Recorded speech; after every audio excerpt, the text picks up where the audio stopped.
Hello and welcome to today's video where we're going to be talking about why we should not be forcing shadow work.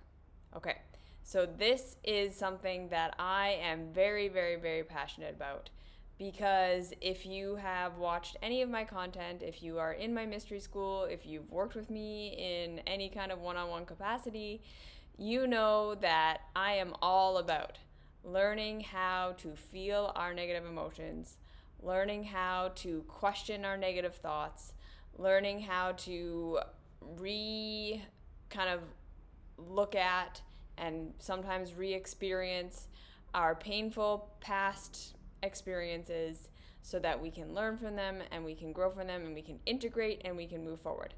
In other words, I am a huge proponent of doing shadow work. And that is because I know, right? I've been in the self help, spirituality, personal growth world for a very, very, very long time. And I've seen the downsides of what some people refer to as toxic positivity. Okay, so I've experienced how just trying to be love and light all the time, trying to tell ourselves that what happened to us in the past is in the past and it doesn't matter, and we should all just be able to choose to be happy and choose to be positive and change our thoughts and change our reality, and that it's all coming from within and you just need to have a good attitude and that's going to change your whole life. I've just seen how over and over and over again that harms people. And I understand it as being a very reasonable coping mechanism when we don't have the capacity to face our fears and when we don't have the capacity to sit with our negative emotions and when we've never been trained to do that and when we don't have ideal support and when there are even times and places I think where toxic positivity or a little bit of like maybe delusional believing in the best is what we need at the time, like in order to get through things that are really, really challenging and really, really hard, and oftentimes where there's no real kind of like solution in reality or relief in reality. Sometimes we need that belief that everything's going to work out and we're all going to be okay and everything's fine even without evidence and all that stuff. So I get it, and I've seen it and I've witnessed a lot of it. And again, a big part of the reason why I wrote the mystery school curriculum the way that I wrote it, a big part of the reason why I especially wrote the deep tissue cleansing curriculum in the mystery school and all the subsequent curriculums since then has been about teaching people how to do shadow work, okay? Because for all of the reasons why toxic positivity isn't great and doesn't actually help us and can lead us into a lot of really bad places, it is equally true that trying to do shadow work when we are not ready for it, when we are not prepared for it, when we don't have the tools for it, when our bodies and our minds and our spirits and our environment are not set up for it, can equally lead to harm. Okay? So I know that there are a lot of teachers out there who spread the idea that we should be able to just do our shadow work all the time, that we should always be feeling our negative emotions, that we should never be repressing anything, that we should always be diving into our trauma. And there's even kind of like a narrative that if you do enough shadow work, right? Like if you dive into your trauma enough, if you dive into your childhood enough, if you dive into your pain enough, one day you will heal yourself enough that you never have pain ever again, right? Like there's still kind of like this level of believing that we can do enough shadow work that we will transcend our pain and that will transcend our problems and that we'll get to a place where we can perfect our lives and where we can feel good all the time and we can feel bliss all the time. And there can be this big push that we need to be facing everything as quickly as possible and as much as possible in order to get ourselves to this place of freedom as quickly as possible. And there can also be, again, this idea that just not facing our emotions, not processing everything that's happening to us, not processing our childhood, blah, blah, blah, blah, that in any way, shape, or form of not doing that is keeping us stuck in pain or creating more darkness or creating more trauma.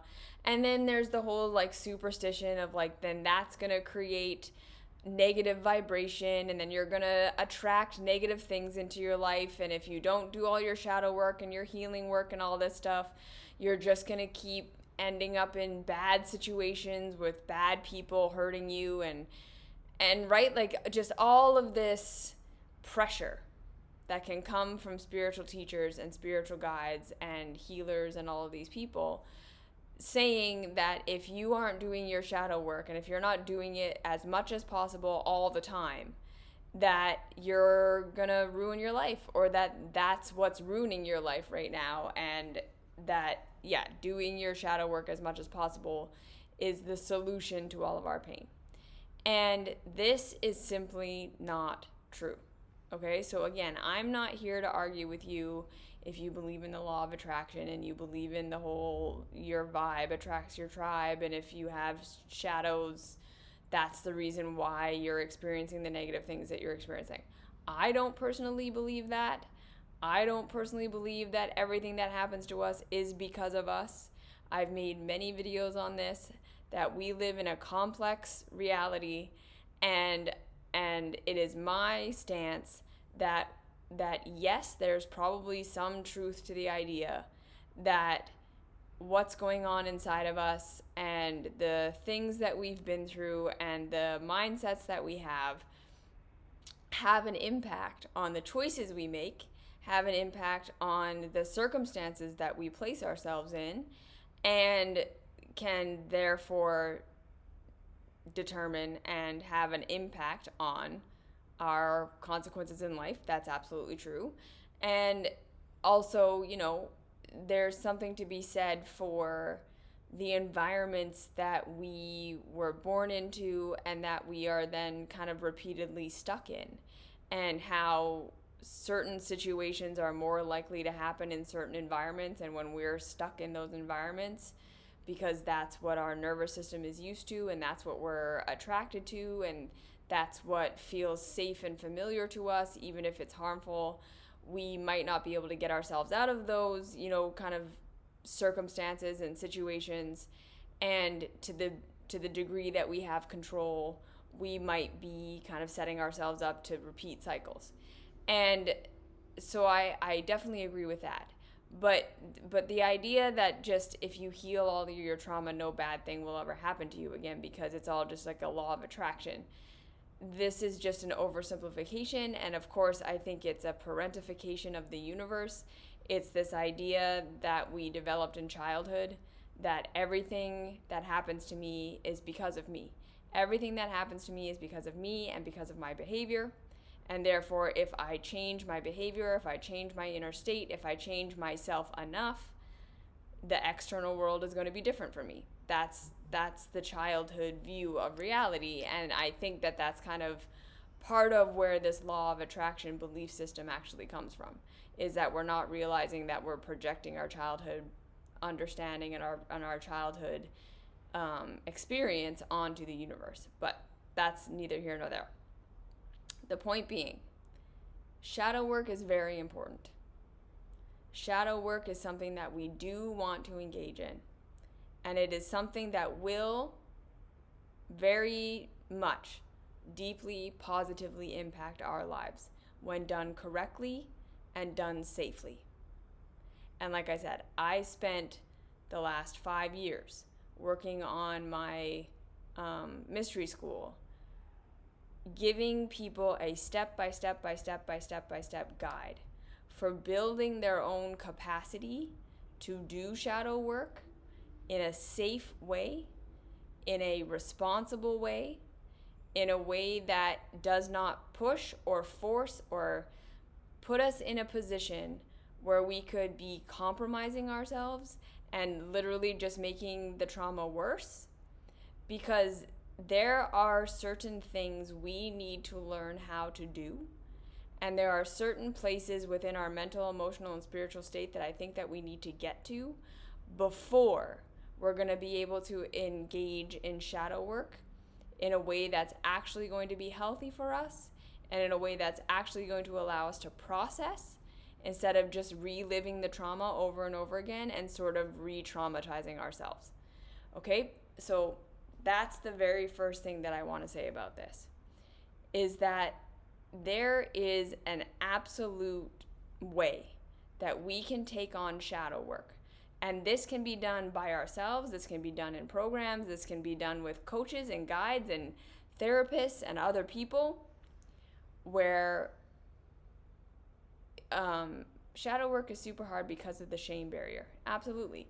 This is why, again, the whole foundation of the self-love path is that we first need to develop that capacity to be compassionate with ourselves and curious with ourselves, right? Like, this is why, again, in the mystery school, before we even get into shadow work, before we get into how to process your trauma, how to process your emotions, how to process what's going on with you, I first teach you step by step by step by step by step how to recognize shame, blame, and guilt, how to see it for where it's coming from, and how to work with it so that we don't get stuck in it. Okay? So this is what I'm saying. Doing this work even with practitioners, with courses, with guides, with YouTube meditations, all of this stuff.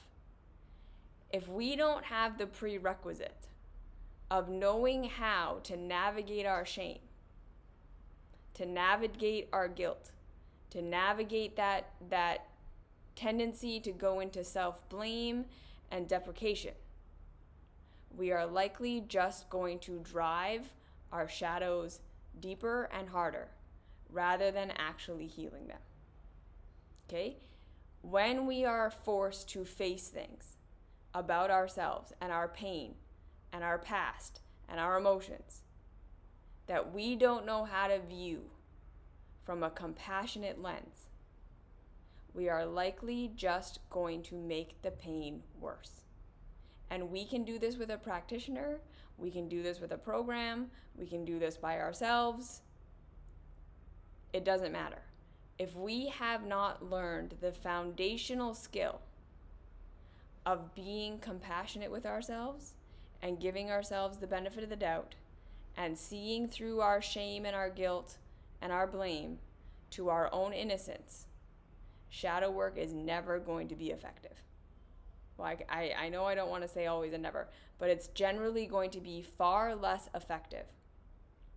And it's likely, again, just going to reinforce all of our negative feelings and patterns, because we are not going to be seeing it from any other lens than through this lens of shame and guilt and blame, which is never the truth. It's never reality. It's not going to help us see what's actually true.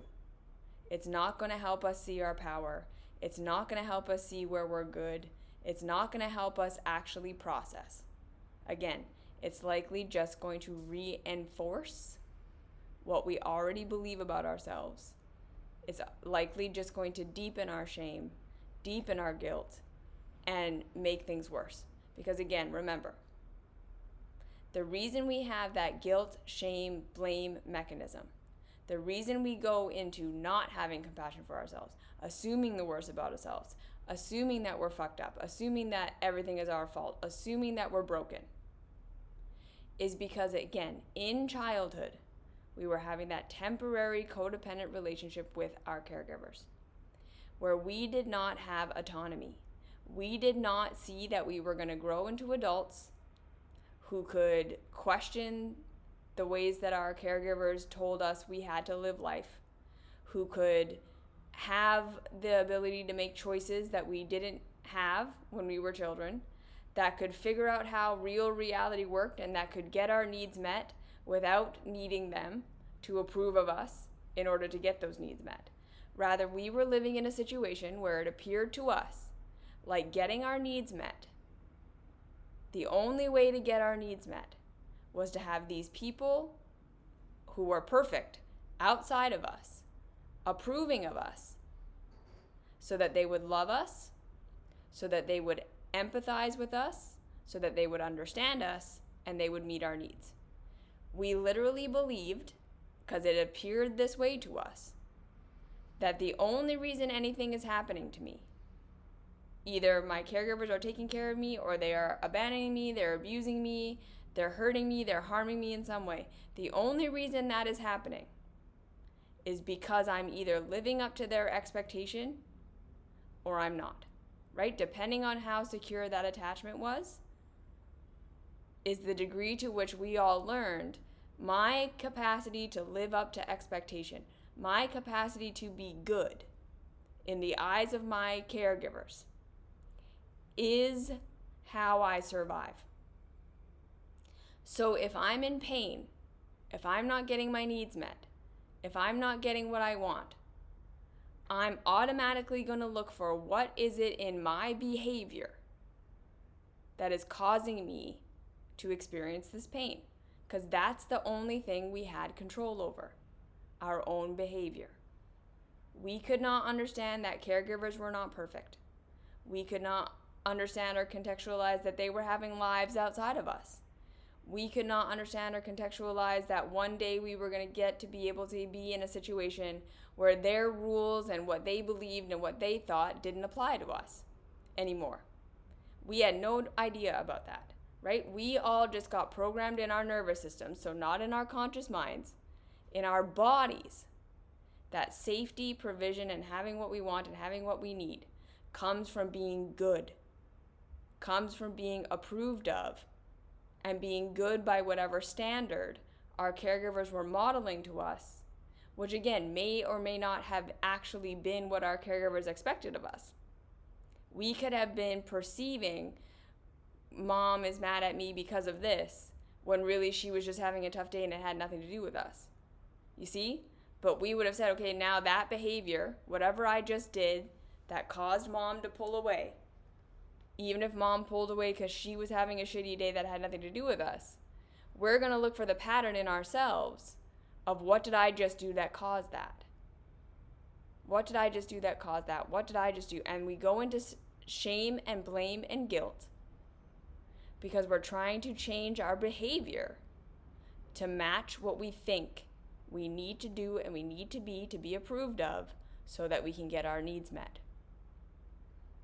So that is why today, as adults, when we don't feel safe, when we have pain, when we have emotional pain, when we have mental pain, when we have physical pain, when we don't know how to get our needs met, when other people reject us, even though we're now in this adult reality where we could figure out what's actually happening, where we can be rejected by other people and it doesn't matter, even though we are in that adult state, our nervous systems and our bodies still react and respond like I'm in pain.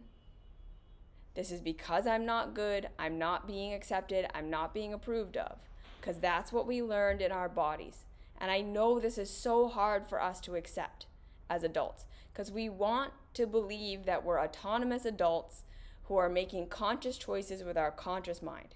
We want to believe that what we're doing is just nonsensical when we're in fight, flight, freeze, and fawn, when we're in our coping mechanisms, when we're doing what we're doing. All the things we shame ourselves for. We want to believe we're just doing those things because we arrived in our adulthoods with perfect understanding and just decided to fuck up our lives. Because if that's true, it makes us feel like we have control to fix it, right? Again, if it all boils down to I'm just making a mistake, that's what makes us feel empowered. If we're shaming and blaming and guilting ourselves, we're doing it because we're saying, it's my behavior that's causing me to be in pain. So what did I just do wrong that caused me to be in pain? So that I can fix that about myself and get out of pain. And that is a self-reinforcing spiral loop that if we can't get past that, right? If we can't start to understand, oh, I do this behavior because I was trained in my childhood that this is what I had to do and this is what I had to be in order to be loved by caregivers. It's not that I'm sabotaging myself. It's not that I'm shitty. It's not that I'm weak. I don't just fawn or check out or numb out or overwork myself or whatever it is that I do, because I'm just fucking my own life up. I'm doing that because I learned somewhere along the line that's what I had to do and what I had to be good or to avoid being bad in order to get my needs met. So now, whenever I'm in pain, whenever I'm in emotional pain, mental pain, spiritual pain, physical pain, my natural coping mechanism is shame, blame, and guilt. What am I doing wrong? How am I the cause of this? You see? So if we're not able to recognize that pattern, and we're not able to say, okay, this is a childhood coping mechanism. Now again, this doesn't necessarily mean we don't have power. This doesn't mean that we might not be playing into the pain that we're experiencing.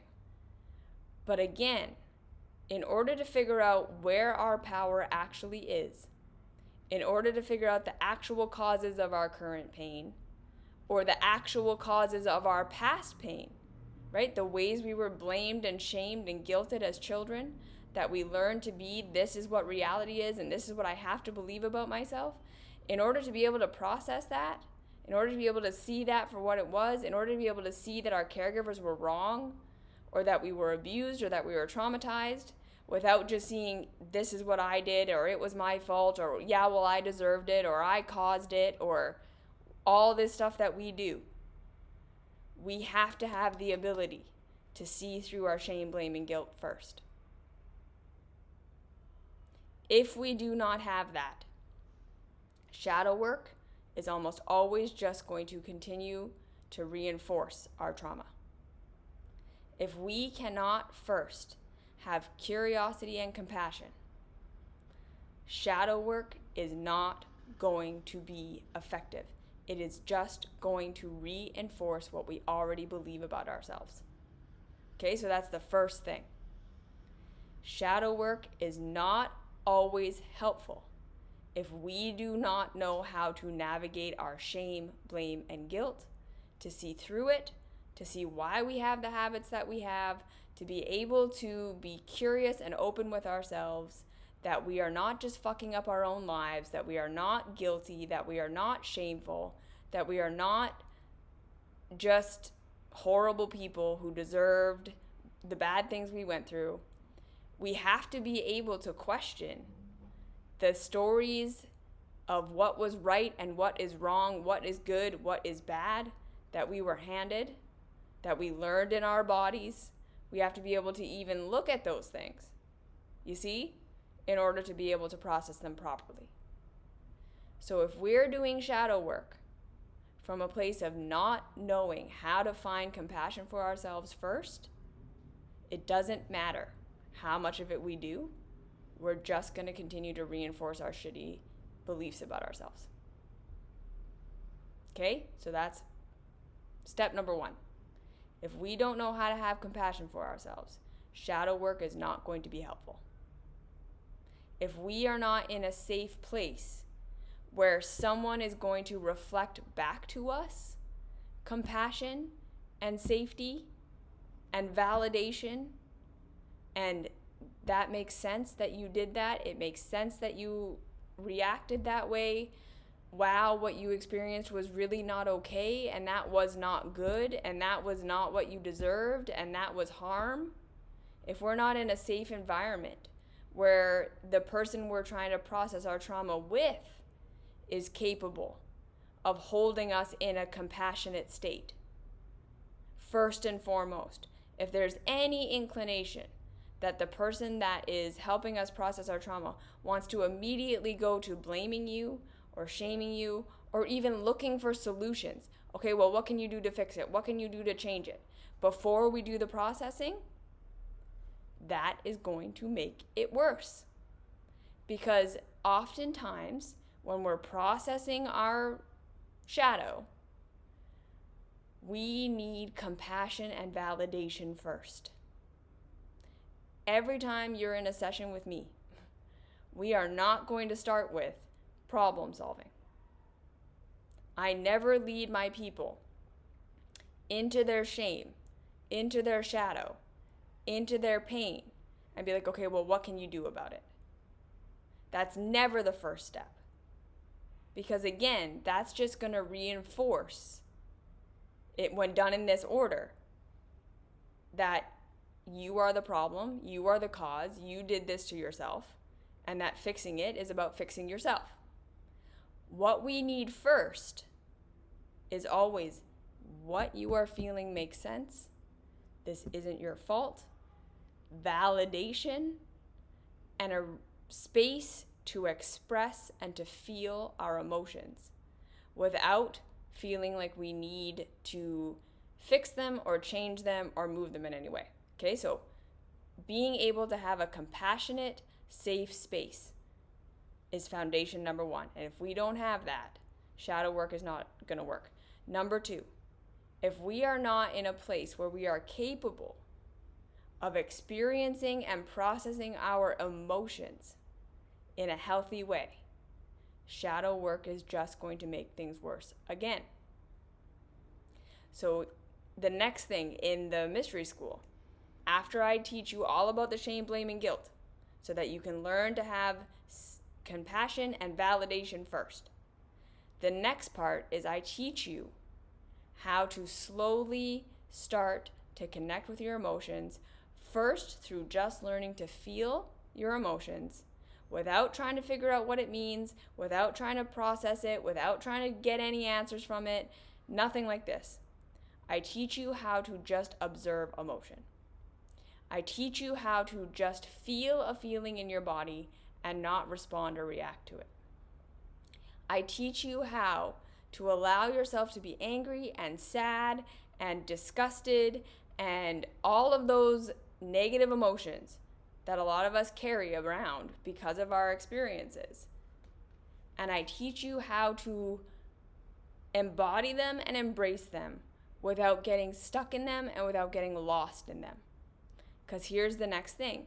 Most of us were never taught how to actually feel our emotions, how to process them, how to move them through our bodies without getting afraid of them, without getting totally sucked in by them, without totally losing our adult capacity and our adult perspective, right?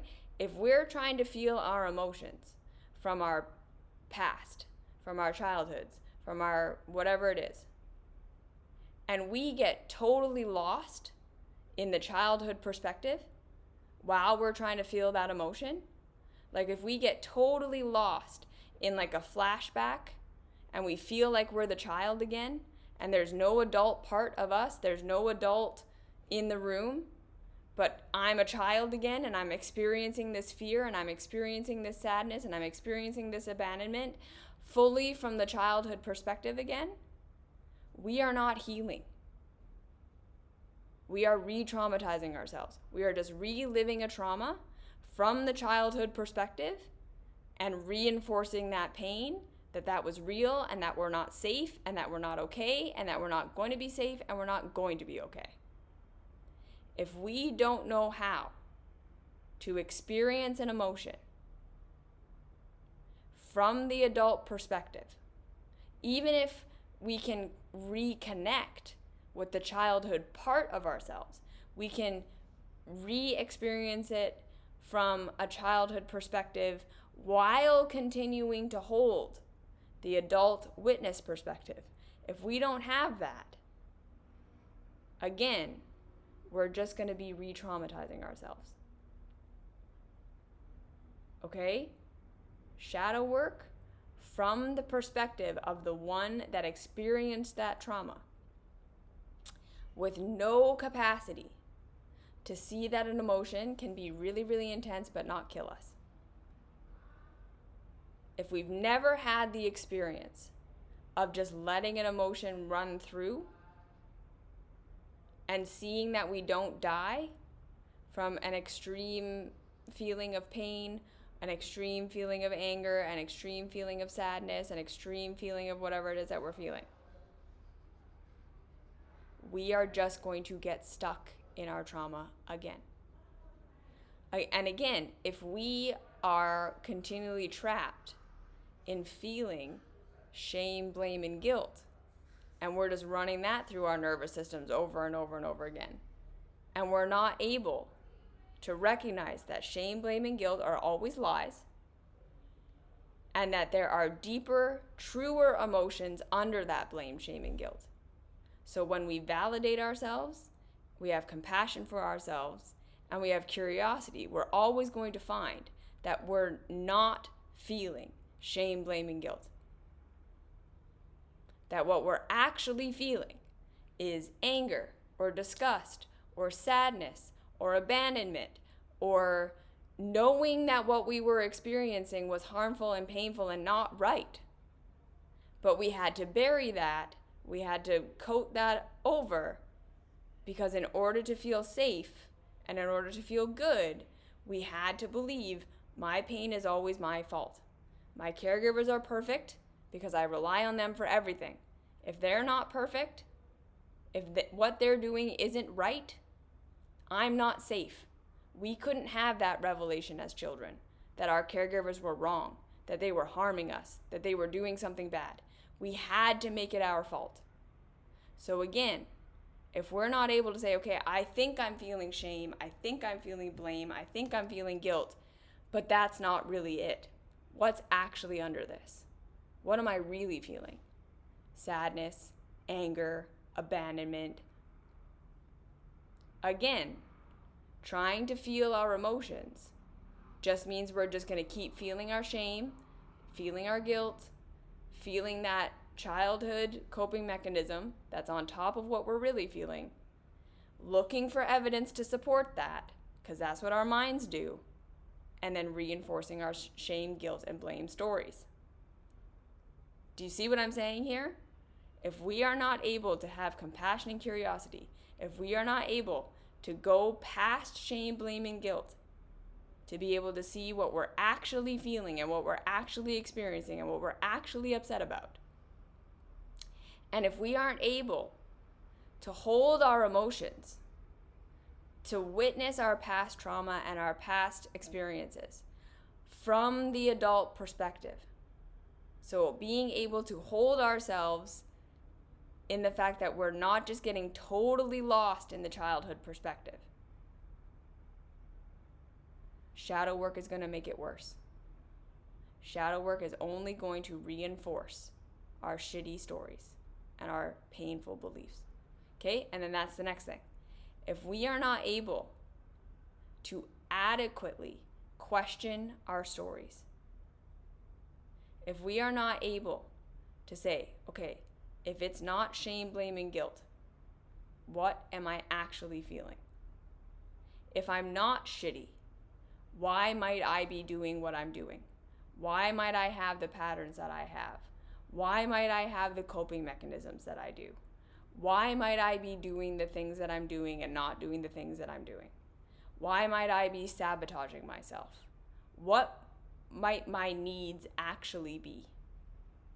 If we're not able to do that questioning work, if we're not able to challenge our own perception, right? Because again, for all of us, our shame, blame, and guilt stories make perfect sense to us.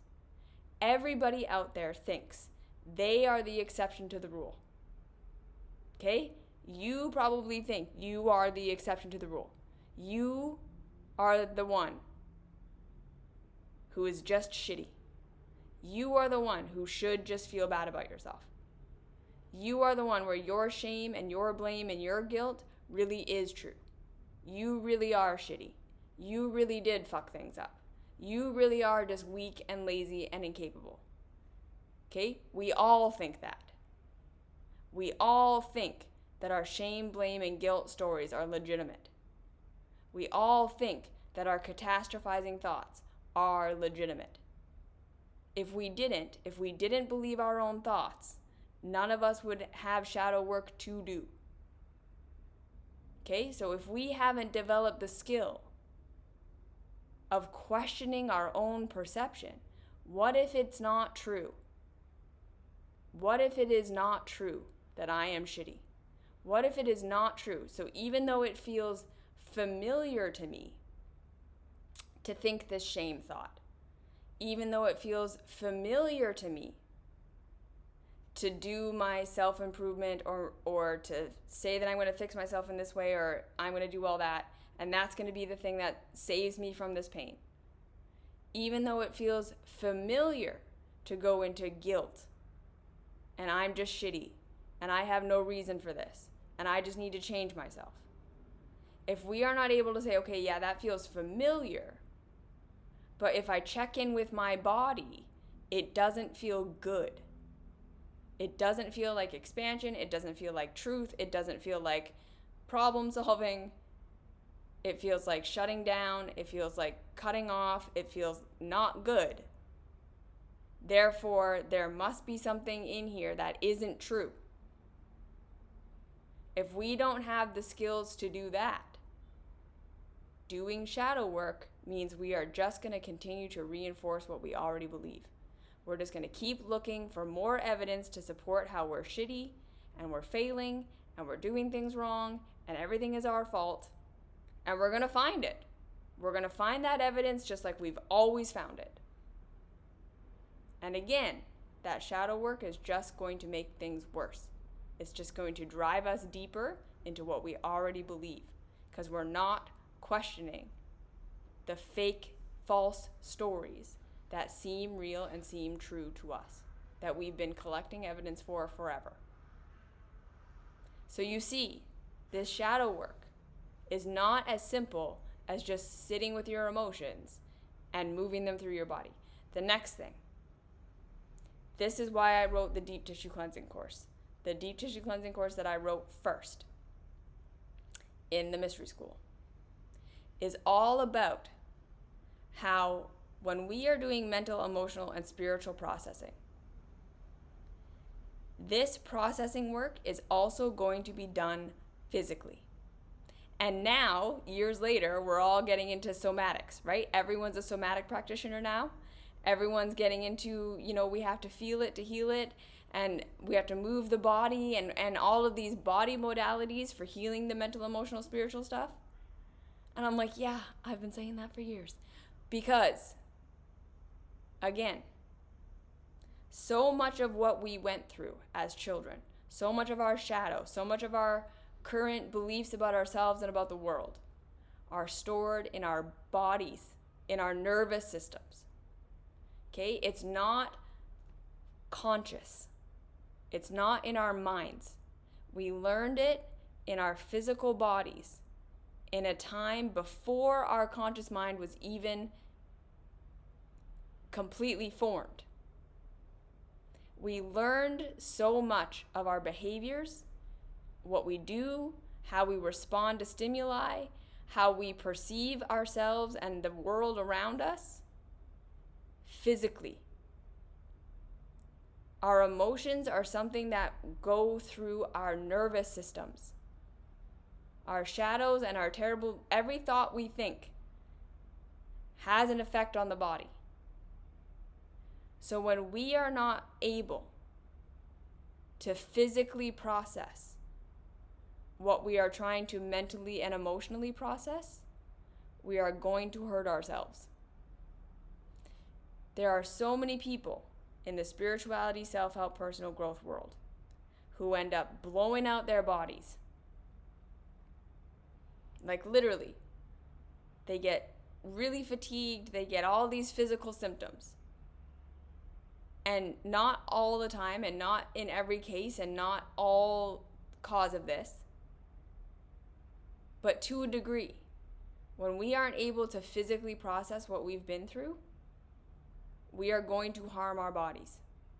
When we try to mentally do all of this work of processing our past and processing our feelings and processing what we've been through, and we aren't able to move it through our bodies in a way that our bodies can handle, we don't process it. It doesn't get completed. The body thinks we're still in that state, right? If we're not able to release the fear through punching or running or doing something to move the anxiety out of our bodies, we can sit there and feel it and feel it and feel it and feel it and feel it and feel it and feel it. And that adrenaline just stays in our system. Right? We're not processing. We're not moving it through.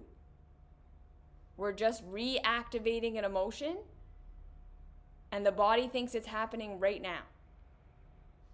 And then we're not escaping, we're not fixing it, we're not feeling empowered.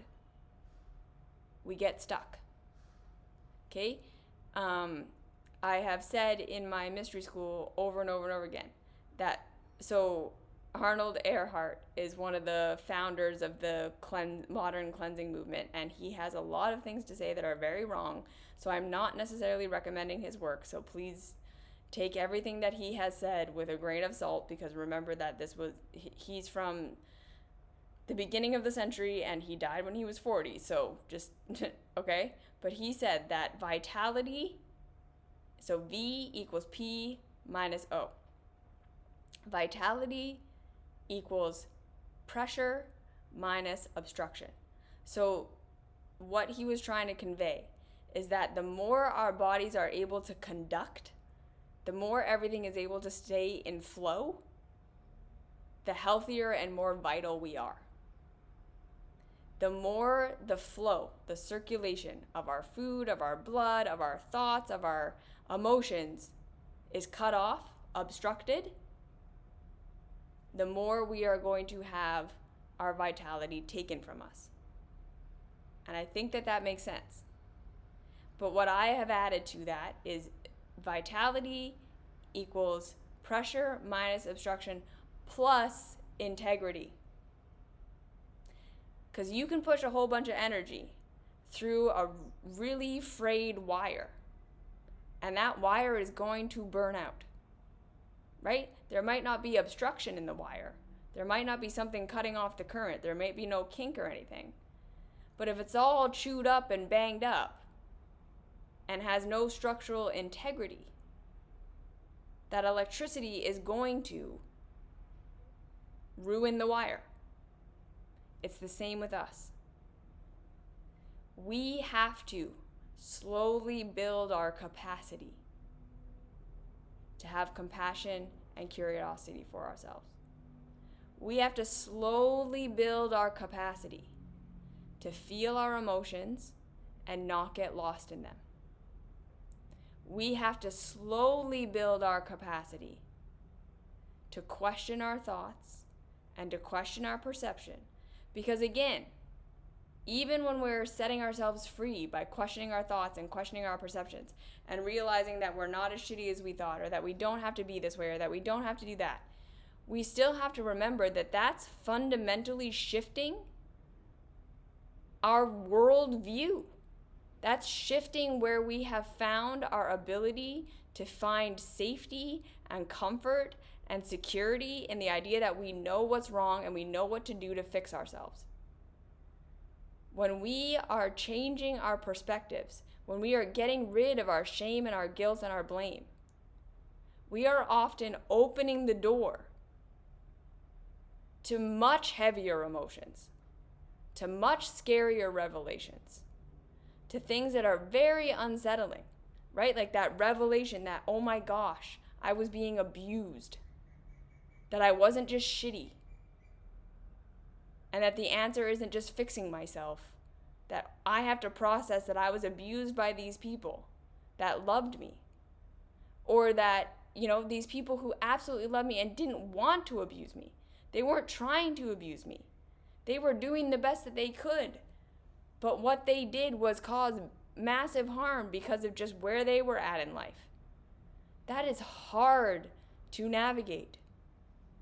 Seeing your caregiver as someone that did not treat you well and that taught you that you have to be this way and do this and that this is how life is. And then to figure out that that wasn't true and that wasn't right and that wasn't actual reality is incredibly destabilizing. And if we are not able to hold that, we can have all the revelations we want. And all we're going to do is make ourselves more insecure, uncomfortable, and likely driven back into what we used to believe and what we used to do, because that's so much safer than trying to figure out what to do now with this information we weren't ready for. This is why I am not a huge proponent of plant medicine. Because generally speaking, we are not capable of processing everything we see on a plant medicine journey. We're not ready for all of that revelation. We're not ready to see it in that way. So we might be given insight that we totally misinterpret because we have to fit it into the box that we already have because we haven't done the requisite work to actually question our perceptions. So we're being given this information, but we're filtering it through a shitty filter because we haven't done the requisite filter work first. And again, where we see all of this stuff, but we have no idea what to do with it and no idea how to actually implement it in our lives or what this actually means, because it fundamentally altered what we have been trained to believe is true about ourselves and about reality so much. We don't have the skill and the capacity to actually integrate that. So we're just going to go back to doing what we've always done. Right? I've had so many people who went on plant medicine journeys and then went like deeper into their codependency and deeper into their patterns because the plant medicine showed them things they weren't ready to see. And so they just filtered it through their current filter and didn't actually get the message. They just had to filter it the way that it made sense to them. And it just deepened their patterns instead of setting them free. So if our bodies aren't capable of holding the energy of our emotions, if we're not physically integral enough to face that we might be like really wrong about stuff and all of that's going to mean for us, if we're not able to move our emotions through our bodies, to feel them, to let them move through, and then to release them, we are going to hurt ourselves. If we don't have that integrity of slowly building these skills so that we can do shadow work makes things worse. Okay? So this is why shadow work is not always helpful. And we do not want to force it because we can absolutely go too far too fast. The last thing that I want to talk about is, again, the environment that we're in. We might want to do our shadow work. We might really be like, okay, like, right, I want to process my emotions. I want to process my shame. I want to process my guilt. But if we're in an environment where we're constantly feeling antagonized and we never feel safe and we don't have a safe place to go to that can help us remember that we're not shitty, that we're not to blame for everything, that we're not the cause, if we have people around us that are just continually reinforcing that we're horrible and we're the problem and what can you do to take responsibility so that you fix it, if we're in a situation where we feel physically unsafe all the time, this is not a good time to be doing shadow work. This is not a good time to try to be processing our emotions. In that situation, we need to just be working on regulating our nervous system to the best of our capacity to find whatever safety we can find. Because again, sometimes we feel unsafe because of what's going on in our head. Like we're not actually unsafe, But if we constantly feel unsafe, it's not about doing trauma work. It's not about doing where did that come from and how. We need to first figure out how to regulate now, how to orient now, how to find the safety that exists now. So we have something to ground ourselves in before we try to do shadow work. If we are in a situation, again, where we are constantly feeling antagonized in our environment, if we are trying to do our feeling work, we're trying to heal our emotions, we're trying to dig into our past, and we're constantly being triggered by our external environment, we're not healing. If we're in a situation where working with someone else, they continue to say, okay, well, what can you do about it? Where's your responsibility in that? How is this your fault? What can you do? Even if they mean it well, but they're not first helping you feel validated and loved and supported and like where you are and what you're experiencing isn't your fault. If they're not helping you feel your emotions first, if they're not helping you regulate first, and then look for what you can do about it from that place of empowerment, it can be making it worse. If your body is not capable of processing your emotions, if you're not capable of staying in the adult perspective while you revisit your past, if you're not capable of getting into compassion and curiosity instead of just getting caught in shame loops, if you're not capable of questioning your perception when you believe something terrible about yourself or about the world, shadow work is going to make things worse. It is not going to be safe for you.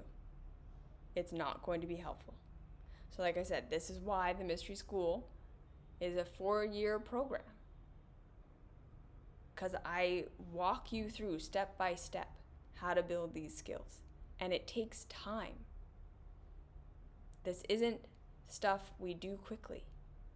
There's no fast track to processing our trauma. There's no fast track to processing our shadows and moving through our emotions. And like I said, the last thing is like, we really need to trust that there are going to be times where our stuff comes up and it's there to be processed and we'll do with it what we can in the time. And then there are going to be times where it goes away and we feel like we can't feel it and we're numb to it and we can't grasp it, and all of those emotions we had access to last week, we don't have access to them this week. And we have to make that okay. We have to make that okay. There might be months of time you go and you just don't delve into it at all. And then months of times where you're really in it. And we have to trust that it's coming at the right pace. We don't need to force it. We don't need to go around digging. Okay? If a therapist or a counselor is digging around in there, if any kind of practitioner is putting you in a vulnerable situation, like where you're naked on a massage table or, exposed in some way, and then they want to go into trauma, but you don't feel safe and you don't feel grounded and you don't feel regulated and you don't have the ability to regulate and you don't know how to do this, you need to say no. It is completely reasonable to say, no, this is not a good, safe environment. If the people that you're working with to help you process your trauma are not constantly checking in with you, how is this feeling? Is this okay for you? Are you able to stay in your witness self, or are you getting lost in this? And they don't know how to walk you out of it if those things are happening. Walk away. If you get fully lost in your shame and your blame and your guilt when you try and do this work is not for you right now. Back up. Work on compassion and curiosity first. Get a coach, get a therapist, help someone or get someone who can help you see past your shame, blame, and guilt to what you're really feeling. Or, go through the mystery school. There are lots of ways. But, right, if we get caught in shame, blame, and guilt every single time, we're not ready. If we don't know how to feel an emotion and just observe it, if we get lost in every emotion every time, right, if anxiety takes over every time, if depression takes over every time, and we're not able to witness it, we're not able to hold it at arm's length, we're not able to just see it as a passing thing, we're not ready. If our environment is making us feel completely unsafe all the time, we're not ready. If the person that we're doing it with is not able to hold us and help us express our emotions first in a safe place where we're validated, and we're not asked to fix it, and we're not asked to find our responsibility in it for a little while, we're not ready. Okay? We should not be forcing this. We never want to force this, because we can absolutely just reinforce our trauma by forcing it. Okay? So that's all I have to say on that today. We never want to force shadow work. Please go slow. Please respect your process. Please respect the prerequisites that are important for this. Go slow. Go slow. Go slow. If you're not able to find compassion and curiosity first, and validation, and the ability to be angry and sad and upset before you look for responsibility, back up. Find someone who can support you. Find some programs. Do it slower. There's nothing wrong with you.